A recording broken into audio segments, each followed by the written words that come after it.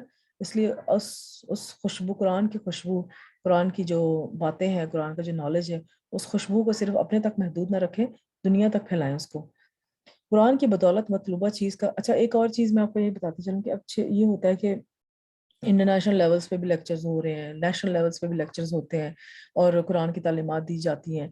میرا اپنا یہ نظریہ ہے کہ وہ تو چلو جو اللہ تعالیٰ کا دین کا کام کر رہے ہیں اتھینٹیکیٹڈ اسکالرز ہو، ہمیں ہر جگہ پر اپنا تھوڑا بہت اپنی کمیونٹی میں، اپنے محلے میں، اپنے گھر میں تھوڑا بہت دین کا کام جو ہے نا ہمیں ہر وقت کرتے رہنا چاہیے، جتنا بھی آپ کی اسکلز اجازت دیتی ہیں، جتنا بھی آپ کا وقت اجازت دیتا ہے، جتنا بھی آپ کو ریسورسز جو ہیں آپ کے پاس وہ اجازت دیتی ہیں، اس کے لحاظ سے چھوٹے چھوٹے لیول پہ جب ہم کام کریں گے نا تو وہ بھی بہت اثر رکھتا ہے وہ کام، ٹھیک ہے.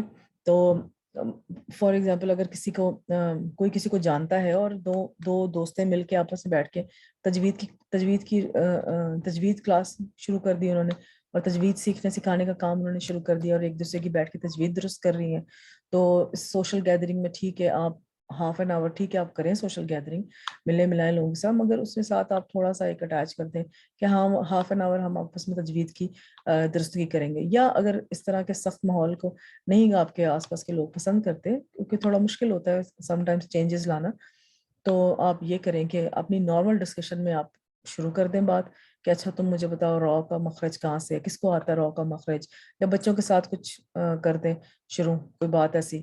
تو اس میں جو ہے تھوڑا بہت جو سوشل گیدرنگ میں نا دین کا ٹچ ضرور ماحول کے مطابق لانے کی کوشش کیا کریں. تو یہ ہے کہ وہ پھر جب لوگوں کو عادت ہو جائے گی نا تو پھر وہ آپ کی دوسری باتیں بھی سنیں گے.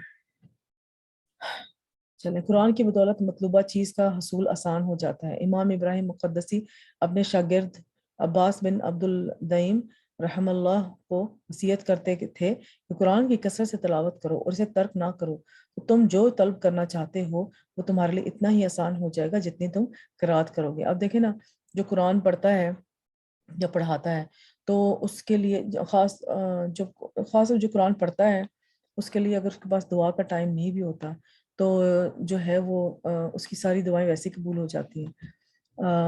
اور جو قرآن پڑھاتا ہے، اب ڈیفینیٹلی پڑھانے کے لیے ایک علیحدہ سسٹم ہوتا ہے، پہلے اس بندے کو تیاری کرنی پڑتی ہے، اور تیاری وہ ڈپینڈ کرتا ہے، کچھ منٹوں کی بھی ہو سکتی ہے، کچھ گھنٹوں کی ہو سکتی ہے، کچھ دنوں کی، کچھ مہینوں کی تیاری ہو سکتی ہے.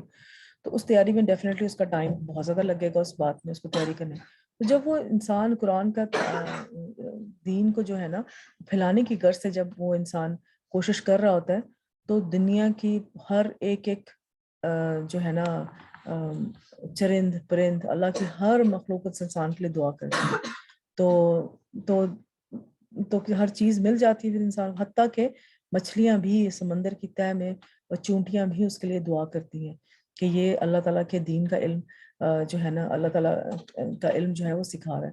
اب وہ چونٹیوں کا کیا فرق پڑے گا، وہ کیوں دعا کریں گی؟ اب دیکھیں نا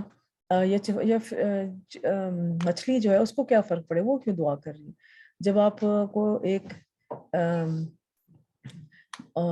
طہارت کے بارے میں پتہ لگے قرآن پڑھ کے فار ایگزامپل، اور جب آپ انوائرمنٹل پولوشن کے اوپر تھوڑا بہت اپنا حصہ شامل کریں گے کہ ٹھیک ہے یہ جو ہے میں انوائرمنٹل پولوشن، یا فار ایگزامپل چھوٹی سی آپ کو مثال دیتی ہوں کہ آپ نے گاڑی کھڑی کی ہوئی ہے پارکنگ میں اور آپ نے جو ہے وہ ویٹنگ پہ ہے، آپ بچہ اندر گیا کوئی چیز لینے یا اپوائنٹمنٹ ہے تو آپ وہ جو ہے گاڑی آپ نے وہاں کھڑی کی ہوئی ہے، یا آپ نے شاپنگ سینٹر کے بعد گاڑی کھڑی کی ہوئی ہے اور پیچھے سے بچے یا ہسبینڈ جو سامان لوڈ کر رہے ہیں، تو آپ اس وقت جو ہے نا یہ سوچ کے گاڑی کو بند کر دیں کہ جو ہے اس وقت جو ہے پولوشن، انوائرمنٹل پولوشن کو میں کم کرنے کی کوشش کر رہی ہوں. جب وہ انوائرمنٹل پولوشن کو آپ کم کرنے کی کوشش کریں گے تو وہ سم ہاؤ ایک سائیکل کے ذریعے پانی کو بھی، جو سمندر ہے اس کو بھی افیکٹ کرے گا، اور جب وہ اس کو افیکٹ کرے گا تو ظاہر بات ہے وہ جو مچھلیاں بیچاری پانی کے اندر وہ ان کو صاف پانی ملے گا۔ تو آپ نے اپنا حصہ ڈال دیا انوائرمنٹل پولوشن کو کم کرنے کے لیے۔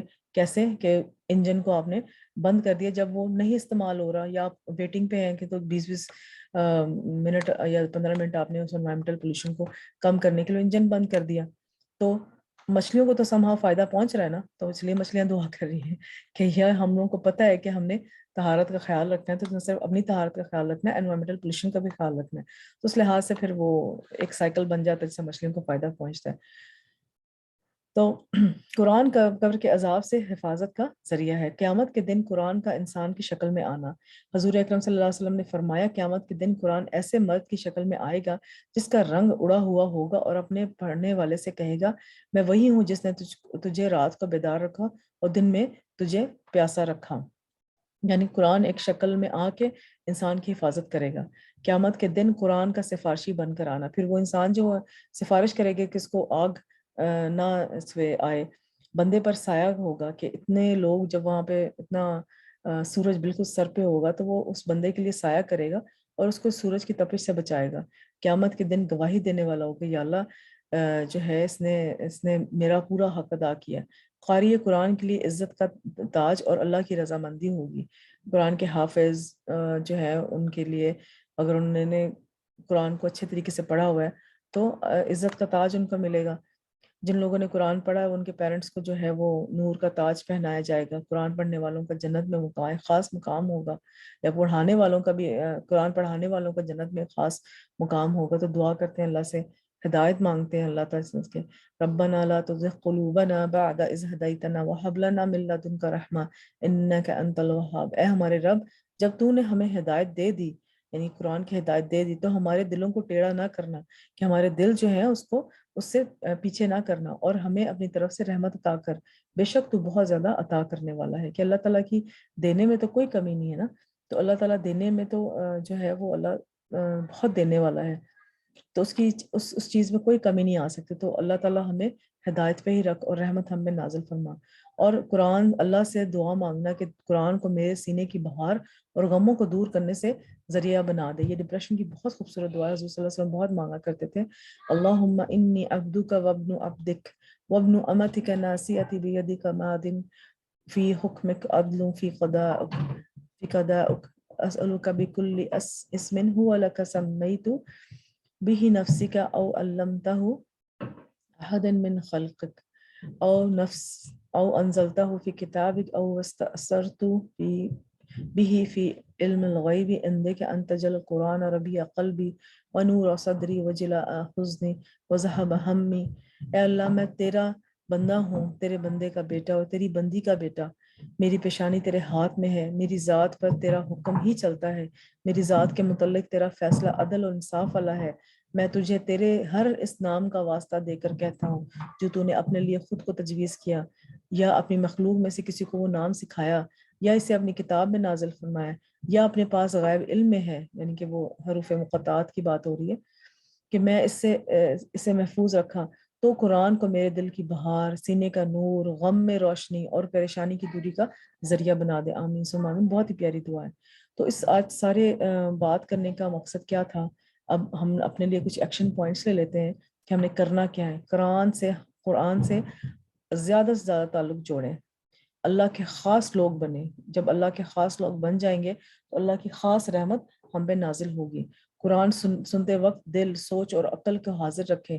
قرآن کو عبرت و نصیحت کے لیے پڑھیں، اس کو جو ہے نا صرف just for the sake of knowledge نہ پڑھیں، یا دوسروں میں اپنے آپ کو بڑا سمجھانے کے لیے نہ پڑھیں۔ نیت ہمیشہ خالص رکھیں، اکیلے بیٹھ کے قرآن کے ساتھ وقت گزاریں اور اس پر غور و فکر کریں۔ مل کر قرآن پڑھیں، قرآن کو عمل کرنے کے لیے سیکھیں۔ قرآن کو آج کل تراویحیں ہو رہی ہیں، تو تراویحوں میں آپ جو ہے فرض نماز کے علاوہ نفل نماز میں قرآن کو کھول کے جو ہے نا اس کو تلاوت کو فالو کر سکتے ہیں۔ تو نیچے آپ کوشش کریں کہ وہ والا قرآن لے جائیں جس میں جو ہے نیچے اردو لکھی ہو، یا آپ کا جو بھی لینگویج آپ کرنا چاہ رہے وہ لکھی ہو، تاکہ تھوڑا تھوڑا آپ اس پہ غور و فکر کریں، یا کوئی آیت اگر آپ کو مل جاتی ہے تو سجدے میں اس پہ غور و فکر کریں۔ قرآن کو عمل کرنے کے لیے سیکھیں، قرآن کے حروف کے ساتھ ساتھ اس کی حدود کا خیال رکھیں، اپنے عمل سے قرآن کی تصدیق کریں، جتنا بھی علم حاصل ہو جائے اس کو آگے پہنچائیں۔ اور اپنے مگر اپنے آگے پہنچانے کی شرط یہ ہے کہ اپنی جو ہے وہ اصلاح کا ارادہ رکھیں کہ میں بھی انشاءاللہ اس چیز میں اصلاح کر رہا ہوں. قرآن پڑھنے کے باوجود سنگ دل لوگوں میں سے نہ بنے. قرآن پڑھنے کے باوجود بھی اگر آپ کا دل آپ کو لگتا ہے سخت ہے تو پھر بھی قرآن پڑھنا نہ چھوڑیں اور اللہ تعالیٰ سے دعا کریں کہ اللہ تعالیٰ میرے سخت دل کو نرم کر دیں.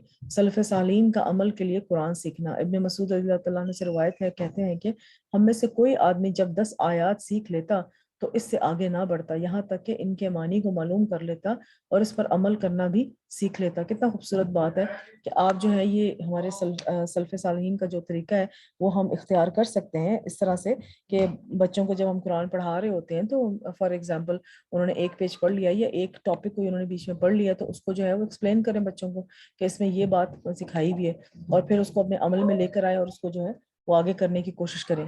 Dead was calling. تو اللہ ہمیں عمل کی توفیق عطا فرمائے. آمین ثم آمین. تو رمضان کے ساتھ کی دعاؤں کا جو ہم سلسلہ شروع کیا تو اس میں جو ایک اور دعا کا اضافہ کرتے ہیں وہ مانگ لیتے ہیں اللہ تعالیٰ سے اور یہ دعا ہے انسان کی نفس کے عمل کے شر سے بچنے کی دعا ہے. کل بھی ہم نے اس سے متعلق ایک دعا مانگی تھی. اللہم انی اعوذ بک من شر ما عملت ومن شر ما لم اعلم. اے اللہ بے شک میں تیری پناہ مانگتی ہوں اس چیز کے شر سے جو میں نے کیا اور اس چیز کے شر سے جو میں نے نہیں کیا. اللہم انی اعوذ بک من شر ما عملت ومن شر ما لم اعلم. تو اس کی انگلش یہ ہے کہ دعا of safety from evil commanded by nafs. Allahumma inni a'udhu bika min sharri ma amiltu wa min sharri ma lam a'lam. Oh Allah, I seek refuge in you from the evil of that which I have done and the evil of that which I have not done. صحیح مسلم کی یہ حدیث ہے. جزاک اللہ خیر. یہاں آنے کا اللہ تعالیٰ قبول کرے. تو کوئی کوسچن ہے تو ہم دعا کے بعد انشاءاللہ وہ لے لیں گے. اللہم صلی وسلم علی نبینا محمد لا الہ الا اللہ وحدہ لا شریک له الملک وله الحمد وهو على كل شيء قدیر. اللہم انی اسألک الجنة الفردوس. اللہم اجرنی من النار. ربنا ربنا آتنا فی الدنیا حسنة وفی الآخرة حسنة وقنا عذاب النار. اللہم انک عفو تحب العفو فاعف عنا. اللہم صلی وسلم علی نبینا محمد. آمین ثم آمین. سبحان اللہ والحمد للہ ولا الہ سبحان اللہ والحمد للہ سبحانک اللہم وبحمدک اشہد ان لا الہ الا انت استغفرک واتوب الیک. السلام علیکم ورحمۃ اللہ وبرکاتہ.